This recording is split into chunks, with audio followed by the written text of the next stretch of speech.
Ramallah, West Bank. Clashes between Palestinian protesters and Israeli soldiers broke out Thursday in Ramallah and other places in the West Bank and Gaza Strip, one day after President Trump announced that his administration would recognize Jerusalem as Israel's capital. The Palestinian Authority called for a general strike in Palestinian cities and, in Gaza, the Islamist Hamas movement urged its followers to ignite a third intifada, or uprising, against Israel. At a checkpoint near Ramallah, Israeli forces fired dozens of rounds of tear gas and stun grenades at hundreds of Palestinian protesters gathering to air their anger over Trump's statement.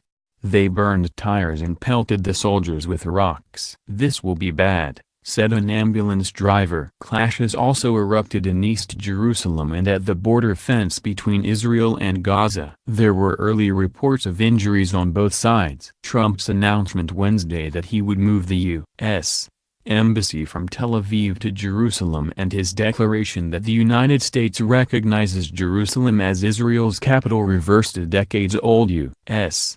policy. Many fear that the step could spark another bloody conflict in the region. Hamas leader Ismail Haniyeh called for a new uprising in the Palestinian territories and declared Friday a day of rage. "Tomorrow should be a day of rage and the beginning of a broad movement for an uprising that I call the Intifada of Freedom of Jerusalem," he said. He called on the Palestinian Authority to stop security coordination with Israel and enable the resistance in the occupied West Bank to respond to this blatant aggression. "Our people and factions of the resistance are in a permanent meeting to follow developments to confront this strategic threat that threatens the city of Jerusalem," he added.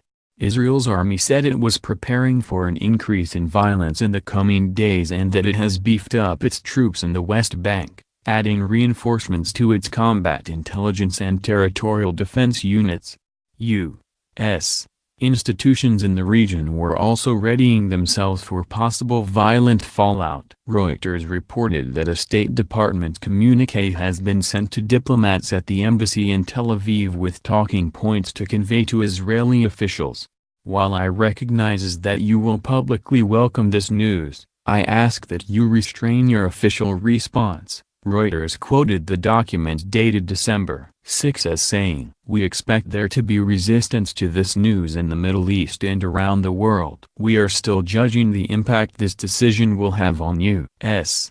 facilities and personnel overseas." In his televised speech Wednesday, Trump said that presidents before him had signed a waiver delaying the recognition of Jerusalem under the belief that it might advance the cause of peace. "But," he said, "after more than 2 decades of waivers, we are no closer to a lasting peace agreement between Israel and the Palestinians. It would be folly to assume that repeating the exact same formula would now produce a different or better result. Therefore, I have determined that it is time to officially recognize Jerusalem as the capital of Israel," he said. Successive U.S.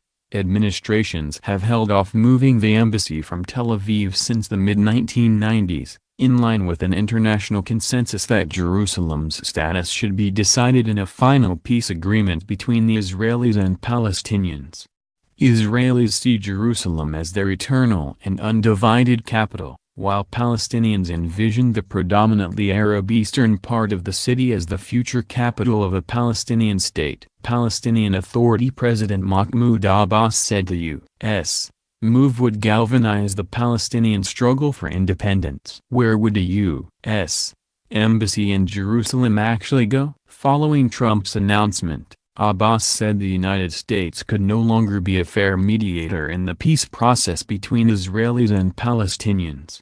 The Palestinian Authority called for 3 days of rage and ordered all Palestinians' national institutions in the West Bank and Gaza to observe a general strike on Thursday. Schools and government offices from Ramallah to Hebron were shuttered. With backing from Turkey, the Palestinians said that recognizing Jerusalem was in breach of both international law and UN resolutions. 8 countries on the 15-member UN Security Council called for an emergency meeting to discuss the matter. It is scheduled for Friday. Despite the note of caution from the State Department, the mood in Israel was buoyant, with government ministers and commentators declaring a diplomatic victory for the Jewish state and for Prime Minister Benjamin Netanyahu.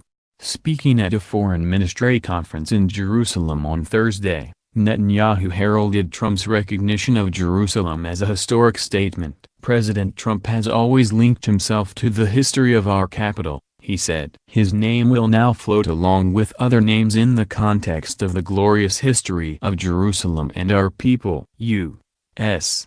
allies reject Trump's move as dangerous and catastrophic. The Prime Minister also said he had already been in contact with other countries that were also ready to recognize Jerusalem as Israel's capital.